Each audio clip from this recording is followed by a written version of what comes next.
Hello, everyone. Good morning. Sincere apologies for starting this live late. Let's have some thumbs up if you can hear us. We're here to talk about International Peace Day live here on Facebook and at web office in our studio. So we have some colleagues, peace builders, peace practitioners, were advanced in the area of peace building. They're here to share their knowledge with us. So, without wasting our time, I'll just introduce our guest here in the house and then start the conversation. So, but before then, let's just talk about this day. International Peace Day was actually celebrated on Sunday, 21st September. Every 21st September is International Peace Day. It's a day that all of us should pause and reminded that we all need to take actions to build a peaceful environment. It was established by the United Nations Assembly in 1981, and we are privileged to be alive to be celebrating this day. So I have in the studio with me Mr. Ambassador Gaba Anthony John. Ambassador Tony is a Nigerian journalist with a strong background in print, electronic, and multimedia production. He holds a bachelor's of he holds a bachelor's degree in mass communication from Benue State University and has built a career in Catholic media. He writes for international medium ACI Africa, the print version of EWTN, a United Nations based media, and also serves as the news manager of Catholic Television Nigeria, CTV, where he contributes to advancing faith based journalism and storytelling. He is a fellow of John Templeton Foundation in the United Kingdom, a fellow of Cardinal Michael Foundation for Peace, and a member of Cardinal Michael Foundation for Peace Africa Network of Peace Builders panel. So you can see that we have a very equipped personality in the house to share this thing with us. Thank you very much for having me. And then it's not United Nations, it's United States based media conglomerate. Okay. Africa. Okay. That's it. Sorry about that. Thank you very much. Okay, so we also have in the house Ms. Stella Alhassan, a peace practitioner with a master's degree in peace studies and conflict resolution. She trains teachers and students in her community on interreligious dialogue and has conducted research on the economic impact of insecurity in Nigeria. She also mentors young leaders on conflict transformation and community engagement. Stella believes that sustainable peace begins with empowering individuals to embrace dialogue, empathy, and shared responsibility. We're glad to have you. Welcome, Stella. Thank you so much for this opportunity. I'm also fellow with the Cardinal Michael Foundation of Bartolomeo, and he is my senior. He is a year my senior. He graduated a year before me. So thank you for this opportunity to work. Great, good to hear that. So we love the work that you do and hope that you share that experience with us here. And last but not the least is my boss, Mr. John Barkey, the co-executive director of Women Environmental Program, where we all work, the platform that we all serve in promoting peace. So John is an experienced environmentalist. He works in the area of climate change. He's a gender expert. In fact, they call him Joan because he promotes issues of women. You will always find him advocating. You can have Many women for job will be there. He's not afraid of being in the midst of women. So when he has um, a bachelor's degree in geography and a master's degree in international affairs and diplomacy with Ahmadu University, Zaria. So he has vast experience in this development sector. He has been working for the past 12 years. So we're glad to have John here to share with us experiences. He's very advanced in advocating for issues of women, policy formulation, and legislative advocacy. And of course, he has been very active at the global level on issues of climate negotiation. So we're glad to have you here to share that experience with us. You're welcome. Thank you very much, Damaris. It's a pleasure to be here. So, without wasting further time, we'll just go straight to have key questions here for our esteemed guests. They'll be sharing in their experiences with us. So, the first question is around the theme for this year's celebration of International Peace Day, which says, Act now for a peaceful world. So, posing the question, what does this mean to you personally? So, I'll start with Tony, then come through to the other speakers. Thank you very much for this opportunity. The theme for this year's International Day of Peace is quite apt now, meaning that we are racing against time. There's no time to postpone anything for tomorrow. Whatever initiative, whatever activity you need to do to promote peace in your society, peace around the world, peace in Nigeria, you must start now. You must begin to do the work you need to do to promote peace now because tomorrow may be too late. If decisions were taken as at when it should have been taken, most of the conflict we have around the world will have been averted. So we don't have time to wait for tomorrow. Whatever it is we need to do to promote peace, we must do it now. Time is of the essence. Thank you so much. Thank you, thank you, thank you. There is no time. The Nigerian time, no day. The one with this no correct.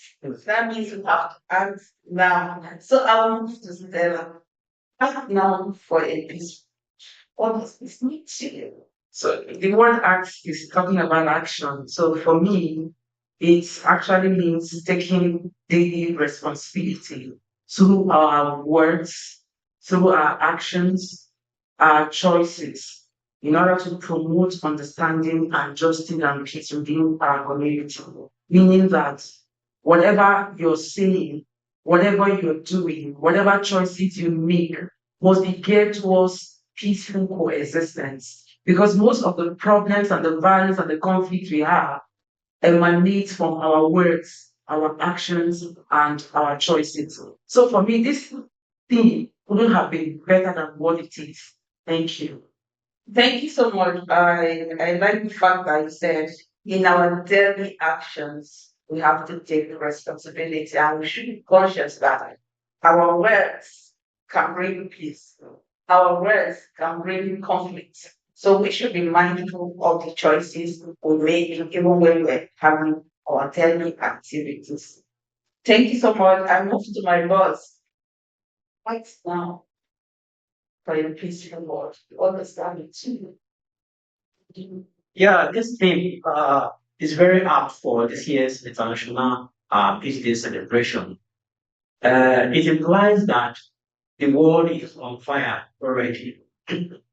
It implies that if we do not act fast to put out the fire, then everything will be burned to ashes. So that's the urgency that this International Peace Day calls all of us to take actions.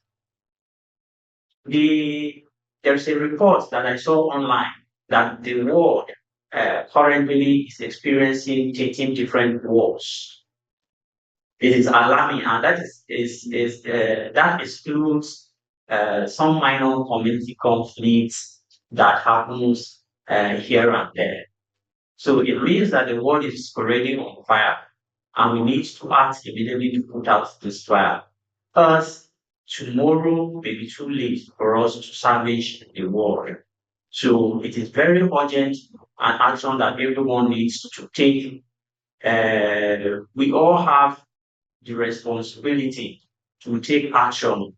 As the previous speaker said, by our actions, by our words, we have actions to take to contain the crisis, the wars that the world is going through. So this is very apt and it is something that is urgent that we need to take seriously. Thank you very much, Mr. John. Wow, the world is experiencing 13 words. Those are the major ones, like you said. In our communities, the small, small ones are being counted. But one thing we have to also notice is that whether it's happening far away, it's impacting us economically or otherwise. We are all victims of wars. So it's only right for us to take these actions so that in our own little way we can contribute to a peaceful world like the theme of this year. So I'll move quickly to our next questions. This one will also go to all the panelists. So in your own view, what are the biggest threats to peace in Nigeria? Now we're bringing it back home. We know that it's happening in different places, but let's bring it back home to see how we can talk about these issues and perhaps find solutions to them. So, in your view, what are the biggest threats to peace in Nigeria, especially in rural communities today? Those areas where people don't have enough security, where they walk miles before they see a police station. So, what is the biggest threat? So, I'll start with Stella. Thank you.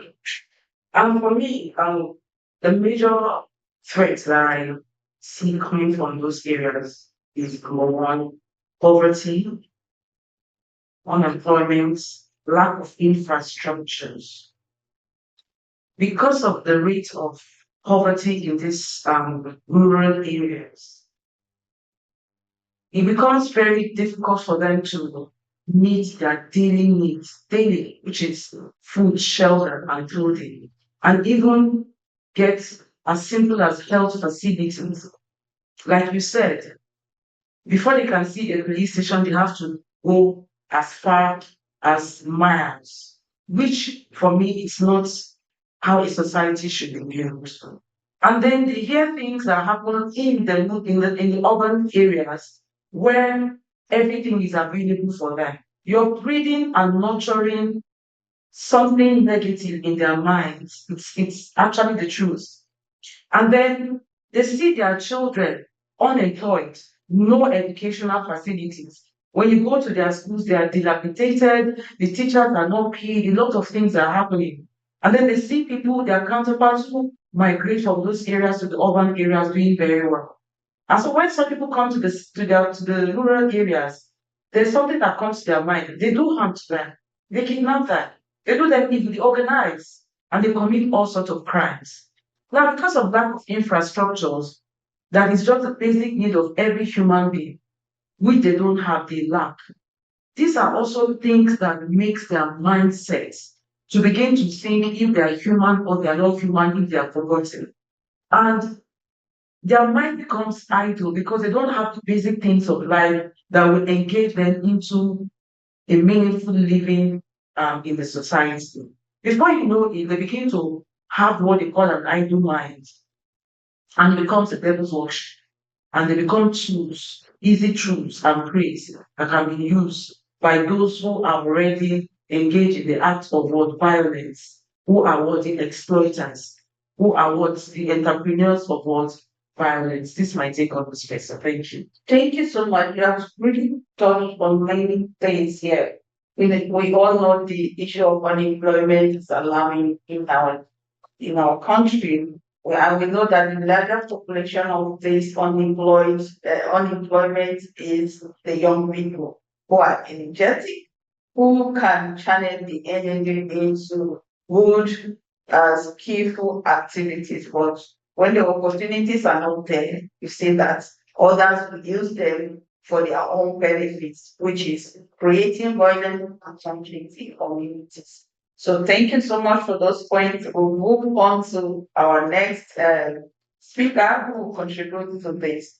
And I'll wrap it up. Sorry, this. Okay. Well, she made a lot of points and raised a lot of issues, but I look at it from the angle of livelihood, sustainability, and climate change. Because we live in a society, communities in Nigeria who depend solely on rainfall agriculture. And most of our people are farmers and herders. And because farmers will always go to farm, and then have food they will eat for the next year, because most of them are peasant farmers, and then it is what they plant for this year that it's for next year. And we have a situation whereby because of climate change, because of resource competition, because of resource scarcity, herders will always come to the southern parts to look for grazing for their herds. And in doing that, they run into conflict with farmers because of the their grazing activities. And farmers definitely, knowing that their livelihood is under threat, will not take it lightly, will not take it lightly, because if they take it lightly, what will they eat for next year? So they will also react. And in the process, we see killings, kidnappings, and banditry everywhere because of the resource scarcity and the need for people to have a source of livelihood. Farmers are not in their best form of activities right now because of farmers that clashes in the community. And some people have said that we shouldn't paint it that it's farmers headers. Because most of the times you see the headers are the ones coming to kill the farmers. But what we are saying here is that if we take action like the theme of this year's International Bee Day is saying we should act now, it's not too late. We can begin to do those things that will promote better environment, that will promote sustainable environmental practices, that will promote better society for us. If we know things that we need to ozone education, we can begin to avoid it to help our environment, to help our society, so that this kind of situation of federal power clashes can be reduced. At least this will help us if we apply our own wisdom in this aspect to help us better. Thank you so much. Speaking on the issues of farmers and herders is one of the common threats to our peace in Nigeria. And I know that we're going to still explore more, and I'll move to my boss. Please, in your own view, share with us what you think is the biggest threat to Nigerian security or Nigerian peace. Okay, thank you very much for that question. There are many big threats to our peace in Nigeria. But maybe let me classify them into two, political and religious threats. Uh, you're asking the biggest. I don't know which are the single out as the biggest because these two are all big security threats. By political threats, uh, let me focus on elections, how elections are conducted in Nigeria.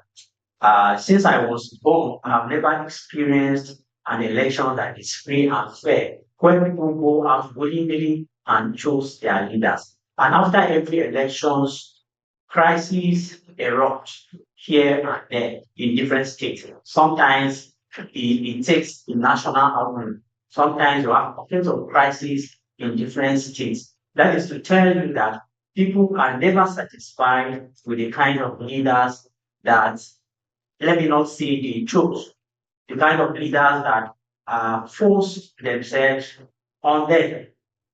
In as much as some people participate in the elections, the results that come out at the end of the day do not represent the voices of the people. And this reflects in how people who force themselves on us governors. And some of the challenges that earlier speakers have spoken about are interconnected to this. And I can say the subset of this political threat, because he who comes to power by force comes to fulfill his own desires, his own wishes, his own wishes of the people. So all he'll be looking for in power is what to satisfy his own selfish needs and not the people. And that's why you see unemployment all over the country. That is why attention is not paid to security, and you don't have security in rural areas. Even in towns, we do not have security, which is the primary responsibility of the government. Basic amenities like healthcare, schools, which are supposed to be provided for everyone as the primary responsibility of the government, are not there because the political class have refused to do this since they are serving their own interest. So politics is one of, or can I say, is the biggest threat. If I should give the hierarchy, let me say politics is the biggest threat of Nigeria as far as uh, achieving peace is concerned, because so many things are connected to politics: employment, education, health, and different kinds of things. And then when you come to religion, that is supposed to be uniting us, I don't think it is doing so. It is rather posing as a threat to our peace. The kind of religious messages that come from the pulpit nowadays are more divisive than unite us. Many families have been torn apart because of prophecies coming from the pulpit, and once there is no peace in the family, it extends to the small community, and that goes on. So for me, uh, these are some of the threats that are preventing us from enjoying peace in Nigeria, as so many other things are connected to this. Wow, thank you so much. You spoke extensively on this, and I know that we've already started hearing about 2027, right? Yes. So we're supposed to have our new election, and if we finish the first term, yes, 1 year to the election, but when you see the billboards, the conversations online, I kind of conversations that instigate violence. So it's a very big issue, and like I said, it's in fact it's actually the biggest because it connects everything. If you have good leaders, these other points that was mentioned, yeah, problems will be solved. Because when in a country where things are that are basic are now seen as big things, such that even if you have this leader, they go renovate a school, they have to be celebrating when it's supposed to be like a basic thing. I was coming to work and I was listening to a conversation on the radio, and the person was analyzing a school within this FCT, but in a remote area, where they don't have teachers in a public school, where the students are maybe they have one mathematics teacher. So what kind of young or future leaders are we growing? Today, someone wake up and see that child and promise that child a better life without knowing that it's a life of violence. The child will because they are enticed with some of those benefits that people are giving them. So that's a very big challenge. And also coming to the issue of religion, we all know we're supposed to be promoting interreligious dialogue and see how we can live together. But the reverse is the case, but we know that in as much as these issues are there, the peace builders have been trying a lot. So we'll move on to our next point to see the the contributions or the initiatives that different people have been taking. So I I will pose this question to Stella and Tony, the ambassadors of peace. Um, how can ordinary people contribute to peace in their everyday life? I know that Stella picked on some of those things, but it's time now to discuss more so that we know that we are all saddled with the responsibility to take actions. So bring it down to the smaller groups. Let's hear from you. Okay, there's a bird called the hummingbird, very small. Mhm. It has a very tiny beak, and it can only do little. The animal kingdom is one of the strongest. And when they was fire the kingdom, kids going to the stream, fetching water, and be dropping, it's insignificant. The big animal, the elephant, who have big tusks that can do, that can fetch more water. They were looking at it. What is this one doing? How much water can your bee carry? But the hummingbird answered, I can only do my best. The little I can do. If each and every one of us should begin to practice or learn from this hummingbird, the societies, we need to learn tolerance. We need to learn forgiveness. And we need to learn forbearance. Because when you tolerate people for the first time, you think that the action will not repeat again. But it keeps repeating. You will not go from tolerance to forbearing. Because if you don't do it that way, you have a lot of problems. You as an individual must learn to deliberately, on a daily basis, begin to act and do things that will promote peace within your environment, your place of work, in your family, in your society. Little act of kindness, little act of forgiveness, little act of caring for one another will go a long way in promoting peace in our society. The chief among all of them is forgiveness. Conflict grew when people refuse to forgive. When you forgive, also try as much to forget. Because so many times people say, I've forgiven you. But every time it becomes a point of reference. Every little thing they remind you that remember day before yesterday you did this. And as you keep reminding, it will not go away. It brings about bad memories. So what we need to do as individuals, we need to begin to do our own little best, the little we can. They may not be significant. People may not even see the impact. But if I do my own part, you do your own part, everybody do their own part. If we are 10, and in 10, we have an agenda to transform the society and to promote peace in our society. And all of us decide that every day we must forgive anybody that offends us. Every day we must tolerate people. Every day we must make sure that we present an environment that is welcoming to everybody. No discrimination, no stereotyping, no labeling of people. If 10 of us decide to do that, and we sincerely promote such kind of ideas, and those 10 people translate to another 10, we are not 20. And if 20 translate their strength to 20, we are 40. In 1 year, we would have built an army of people who have promoted peace. We would have built an army of people who are forgiving, who are good forgivers.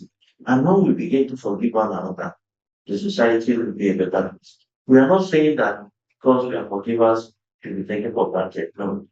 But when we forgive, when we tolerate people on a daily basis, little by little, society will be a better place for us. Okay, thank you so much. You have spoken extensively. I will not have what you said. I will just move straight to Stella because we're spending much time. So tell us ordinary people can do in their daily lives to contribute to this peace building? First, I want to look at one unit of the society, which is the family. So I think our basic contribution to a peaceful society starts within the family. And I look at parenting in our society now. I observe that every family is on your own, and I want to connect this to the schools. I remember in the past when a child commits an offense, the community corrects the child, and everybody's eyes are on a particular child or on the wrongdoing. Everybody uses corrective measure on a child, and the parents don't see it as abuse. They see it as love. They see it as it's our child. But in this age, I observe that parenting is now my child. It's all about selfishness. So whatever you put in your child's head is what is there.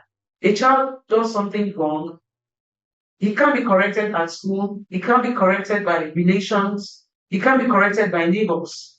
It becomes a violent escalation of that problem.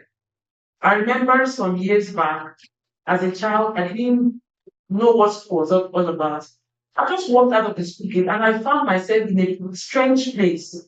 But a neighbor who was passing by saw me, picked me, and flogged me and took me back home.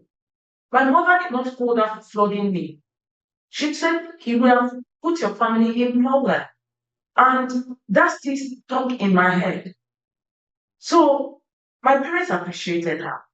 Well, in this age and time, spank a child for doing something wrong, the entire family will come on you. Why did you? That's hate speech. That's hatred. You are making the child to, you're leveling the child. That's what you hear.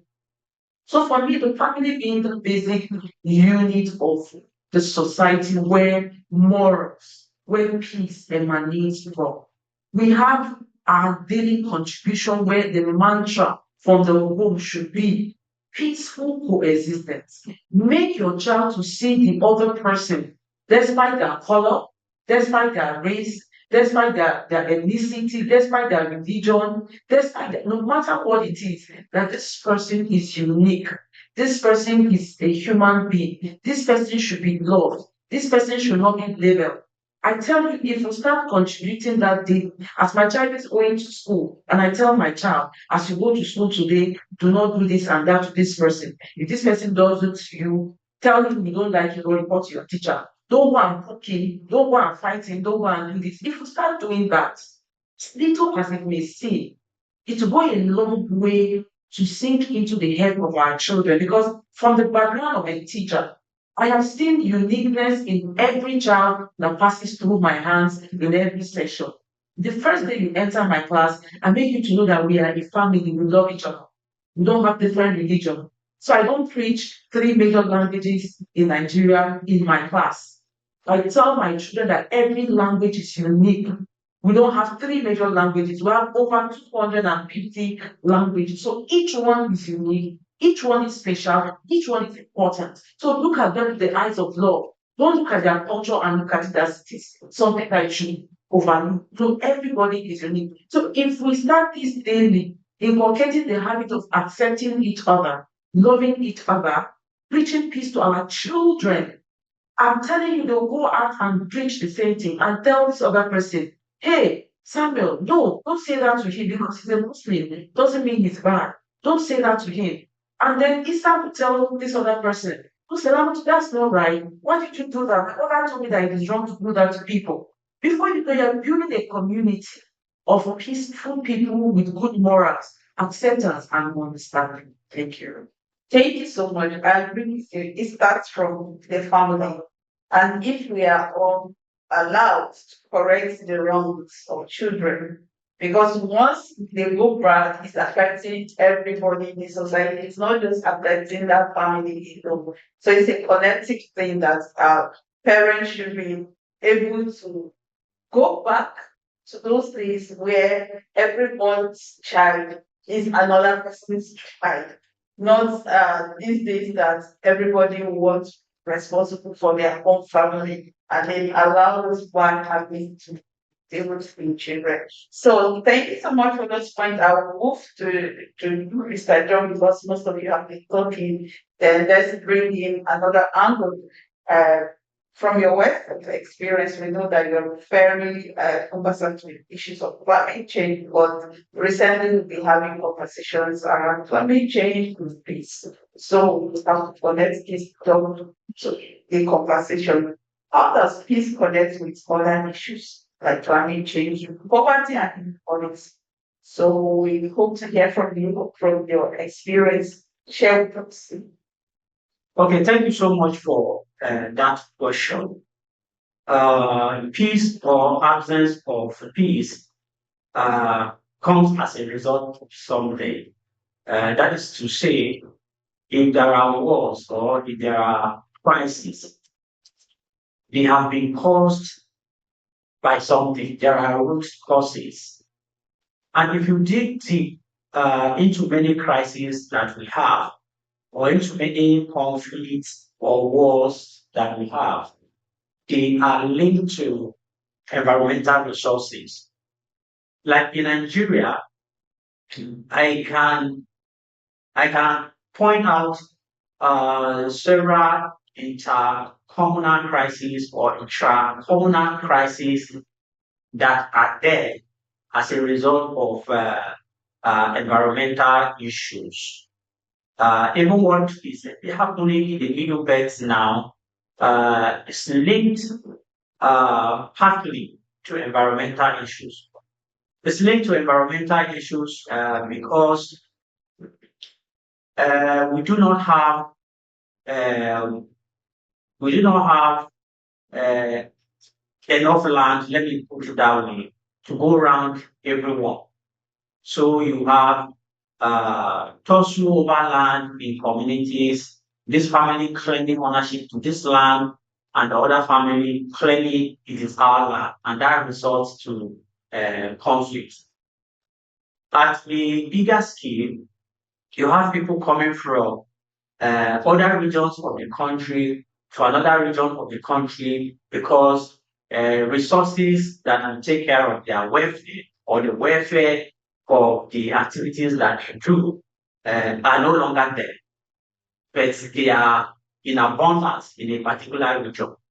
But once this group goes to another region where these resources are in abundance, there is competition now.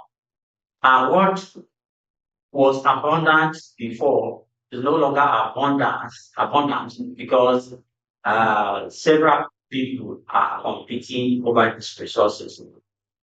So if you see the nature of crisis that we have in the world today or in our country, Nigeria, they are linked to environmental resources. And talking about climate change, uh, the change in the climatic situation of the world, which is affecting every country, has caused several changes in the presence of vegetation, in the availability of water resources, and this is affecting how we relate with one another.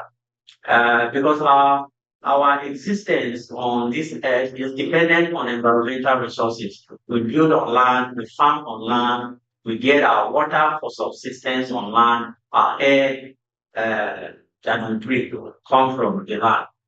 So, as a result of this changing climate, rains are not falling in some places like they used to, and that means people who depend on this rain for farming activities have to move to places where rain is falling.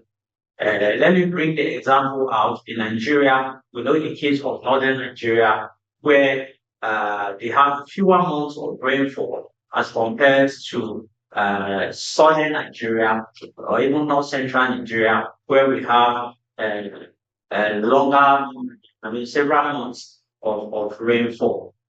And the pastoralists are, are indigenous to the north, where rainfall has reduced drastically. So because of this, you have accelerated desertification, and they have to move down south. And as they move and compete with the indigenes in this region on resources that were available to the indigents of this region, conflict starts.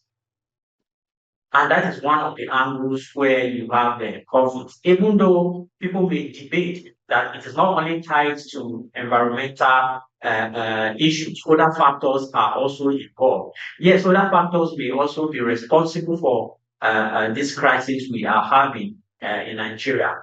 But you cannot also do away with environmental issues as one of the contributing factor the conflicts we are experiencing in the north central region of Nigeria, where herders come from the north and clash with the crop farmers in the middle belt.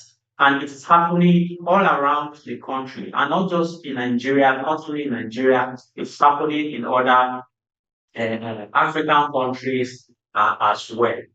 So it is high time if we want to address some of these conflicts that we have, which I said earlier that majority of these conflicts as a result of tussle over environmental resources, we have to address the root causes, the degradation of the environment. We have to ensure every region of the country is green so as to prevent the movement of people from one region to another. If you address that, which is very possible to do, you would have reduced conflicts to some reasonable percentage. So it is important that the government looks into that, and every stakeholder, peace building lovers, look into addressing environmental degradation, which is one of the main culprits as far as conflicts in Nigeria is concerned. Thank you so much, Mr. John. I like the fact that you have brought the issue, the link between peace and climate change, and the major source in summary from what you have said is climate mobility. I would tell it like that because when people face these challenges, and when they move, there's competition over resources and conflict starts. But there's one part I would also like you to actually speak on before we move to the next questions. We know that in all of this, it does not affect people the same. So I would also want you to talk about the inequalities that exist in this connected issue that we're talking about. If displacement happens, if conflict happens, is everyone affected the same? Is there any group? I don't want to mention, but I know that if you speak to it, you can actually highlight some of those things and then to take us to the next question that we're going to discuss. Okay, thank you very much.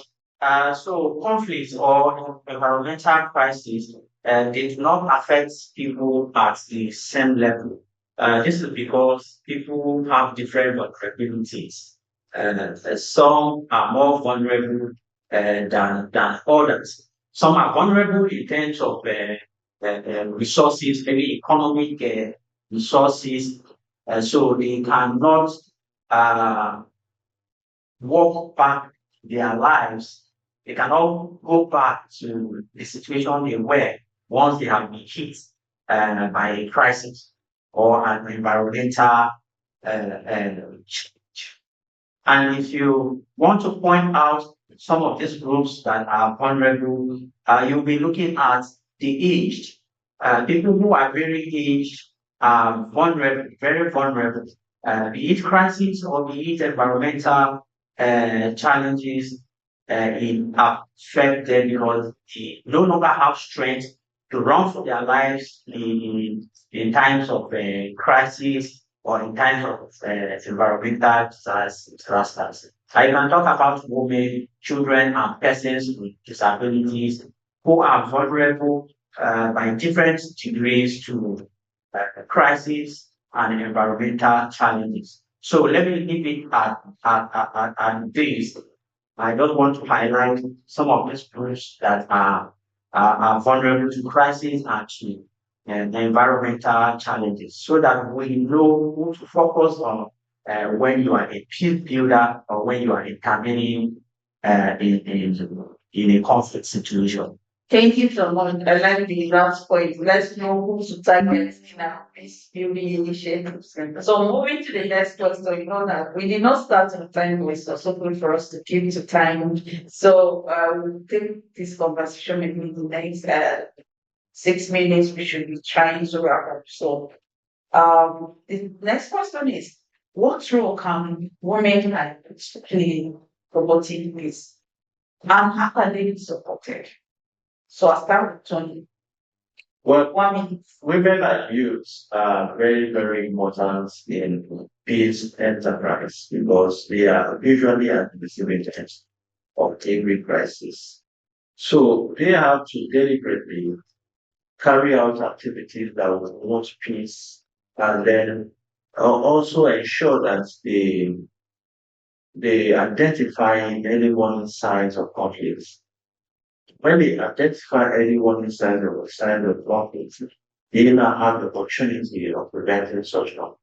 Because if you don't identify it, and take it on away. But when you identify that there is no need to stereotype, there is no need to segregate, there is no need to legal thinking, there is no need for hate speeches. If you begin to identify all those things and then begin to do away with it, both women, youths, if they are able to carry out this kind of activities on a daily basis and for the continuous, as you keep doing it, it becomes a culture and then as it becomes a culture, it becomes a way of life. And then when it becomes a way of life for a group of people, that society becomes peaceful. So they must deliberately begin to do that. And then they have to also be supported by other groups who are not vulnerable as they are to help them also promote this. The international community can also help such groups by organizing seminars that even we are discussing tonight is also part of it to highlight issues that will bring about conflict. Then we need to look for solutions to prevent such from happening. That will help us a lot. Thank you, thank you, thank you, thank you. We'll be speaking. I know that we have people who are doing, people are dropping comments. Keep those hands coming. If you have questions, you can drop it in the comment section and the speakers will address your questions. So I want to Stella, tell us what role can youth women play and how they can support in promoting peace. Sorry, thank you. For me, women, the most vulnerable in our society and community. So the role they can play, for me, it's all about a peaceful woman, a joyful woman. It starts from the home still. Once a woman does not have peace in her home, once a woman cannot feed her children, once a woman cannot meet the needs of her children, she's destabilized. And a destabilized mother is a destabilized child because they watch their mother, they see. So whatever action or inaction happens to their mother results to whatever happens to the youth. So it comes to this point where I feel mothers, they are very strong, but we can do better and I'm stronger. Sometimes, for me, the role a mother can play in the community to ensure that there's a peaceful environment is for us most times to learn to not don't want to use the word brainwash. There are certain things, comments we make concerning our homes, the fathers, the families, and we say them to the children very raw, and they hear it. So their mindset is destabilized and they want to do something negative. In a nutshell, what I'm simply saying is this: women are the brain of a society, whether you like it or not. They make or they mark by their actions and inactions, and it's as a result of something. So for me, a mother can contribute peacefully into a community by the way she carries and comports herself, by the things she does, by her level of courage despite the challenges. It now makes these children to see my mother is strong in this area. I see this woman, despite all the things she's going through, she's strong. So even if I do not have a white collar job as a youth, I can start something with my hands. Because you notice most mothers, even with their degrees, They sell pure water. They roast corn on the road. So for me, that's a way of contributing to the society. They are not hanging on the road and doing something negative, but they are looking for every means to ensure their family needs are met and they support the family. So with this, the youth are watching and they can also contribute to spread the speak say that despite my mother's qualification or that woman's qualification or that, and yet she is not doing this. So I can also contribute to the society by giving my own quota. But then for the civil society and the government, I keep with them. Let them establish vocational skills. Do things that will make the youth to come together as one and not divide using religiosity and ethnicity. Like Mr. John said, for the political class, there's no need for one fact. And there's one other thing the youth can do, community-based development. I remember growing up as a child. On sanitation day, we all come out and begin to clear the gutter. We sweep the road and the street. Nobody asks us to do that. Because we see our parents doing it in the past. And because they're getting weak, we started doing it. Before you knew it, we started knowing each other's names and we started understanding each other. When gangs come from another street to come into our street to fight, you see all the youth come out to defend. So a major role the youth can also play is to become what? Defense mechanism for the community where they live, to stand to fight, not even finding out what first, but to defend the entrance of anything bad into the community. If they can do that, they can be able to win. On Sunday, I heard some youth telling some guys, you don't get your parents don't live here. What are you doing on these streets? Leave our street because they know they are bad ones. I was in my room, I heard that I was very impressed. Now these boys now know that if they don't wait these guys and they keep allowing them, before you know it, thefts and other things keep coming. So for me, there are a lot the youth can do, but they need a lot of encouragement from the powers that be. Thank you. Thank you, thank you. It has been a very rich conversation, and I know that most of these things, like I've said, are practical examples that we all need to do to support the peace activities in Nigeria and the world at large. So I'll move to Mr. John. Just tell us in 1 minute what you think a woman and youth can do and the kind of support that it needs to promote peace. Okay, thank you very much. Let me start by saying that women are natural peace builders. If you take a look at what happens in the home, many homes are peaceful because of women. This is often contradictory. Some people will not agree that, but that's the fact. Many homes are peaceful because of women. And if you look at the team building architecture we have in the country, many of them are without women. You see peace committees without women. You see peace committees at community levels to resolve a communal crisis without women. In fact, they will push women out that women should stay there, let the men discuss, and they will come back to them. How will you agree without those involved, without a group that is also a beneficiary or is supposed to be a beneficiary of that agreement being equal?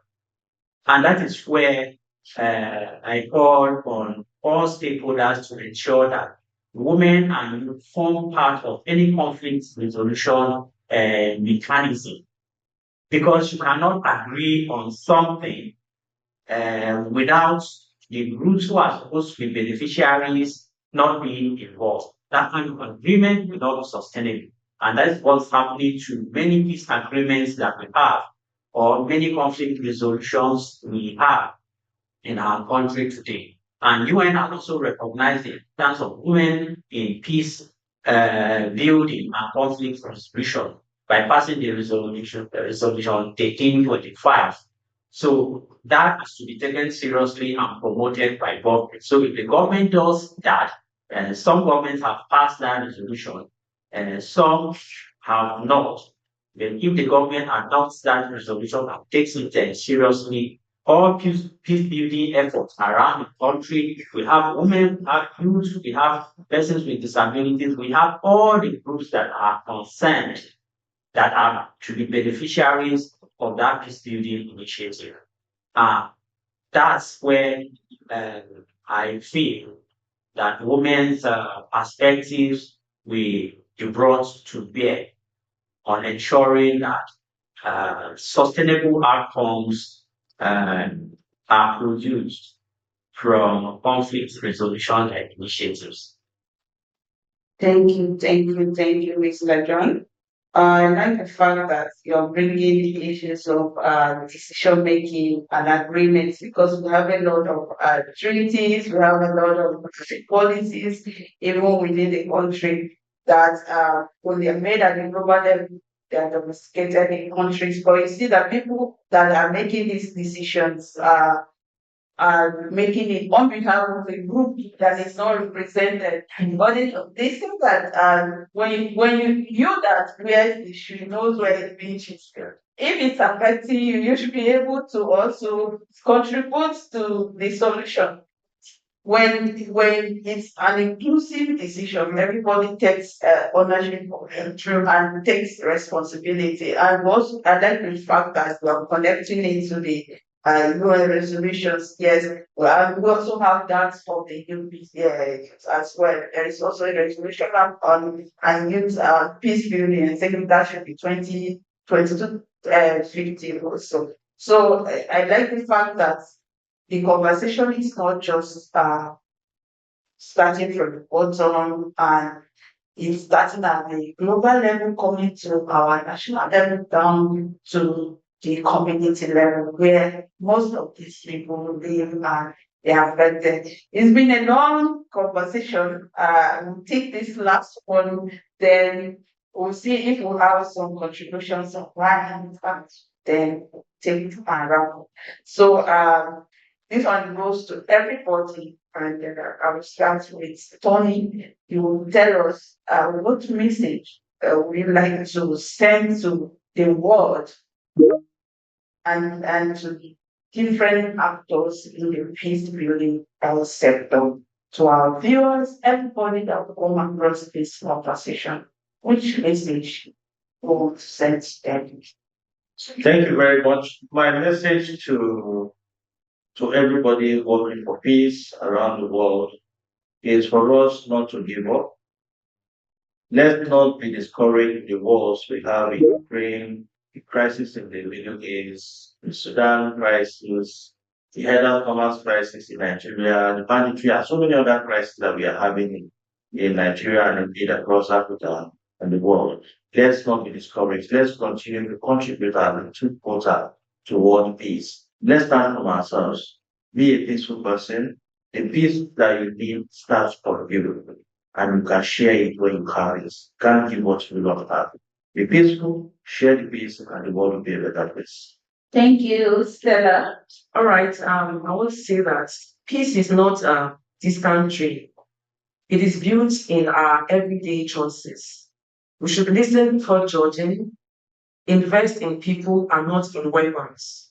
And also, we should know that peace cannot be achieved without protecting and empowering women, because women are safe from violence. And when they have access to leadership and all that they need for them to bring up a peaceful society through their children, they will definitely do that. So I call on all stakeholders to consider the fact that a peaceful environment can be acted now and not tomorrow if we make a choice to do the conscious efforts to ensure it's carried out. Thank you. Thank you so much, Mr. Down, your concluding words.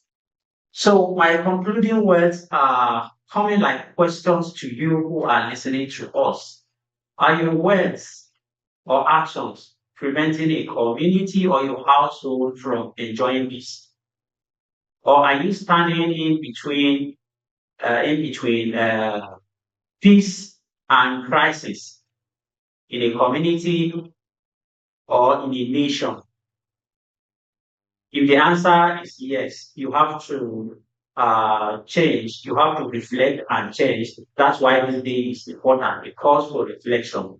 When you reflect on your actions, please change your actions and give peace a chance. We cannot negotiate peace. We need that peace. Without peace, the sustainable development we are talking about will just be in theory. It will not come to practice. It is where peace is enjoyed than development thrives. So let's all be peace ambassadors and try to make yourself a peace builder and uh, not how do I put it, a crisis merchant, not a crisis merchant, or a conflict entrepreneur. Thank you, thank you, thank you. It has been a very enriching conversation, and I like to ask now for a response. Wow. Let's see some comments that we have viewers joining us. We really thank you for joining, for the comments, for the likes and everything. Without you, not be here. So we saw some comments here. Wonderful, more grace, powerful meeting. Well done. Peace is what we all need, especially in our community where Christ are more than sleep. Wow. Wonderful. Nice one, well. Good one. Well done, Sir John. That's a fan of John. Your team. Wow. Thank you so much for those comments. And we're going to Our communities want to take what you have to their hands, not utilizing local indigenous resources within the ambits of the law, safeguard themselves. so let's refresh to see if we have more comments. And it will be good to read their comments. So they know that they contributed to this conversation. So wow, we have a lot. Okay, this one, I think that's the one that you read from the start where I was yeah. So which other one again? Okay, are we missing out on any? So the next one, let's go. Someone yet Let me just refresh and see. Okay, great work. That's from Gloria. Well done. Well, that's Eunice. We again, Juliana. In order to keep us safe in our community, when you see something, say something. Wonderful program. Keep it up. Just for Juliana. And we have some lights there. Thank you so much. There's no questions, so we're going to wrap up in just a minute. It has been very wonderful, very engaging, very educative, but the message is very clear. So we all say this together and give the sign of peace ahead. So we're sending the wrap-up message to everyone that is following us using the theme for this year's International Day of Peace, which says, act now for a peaceful world. Thank you so much for joining us and do have a good day.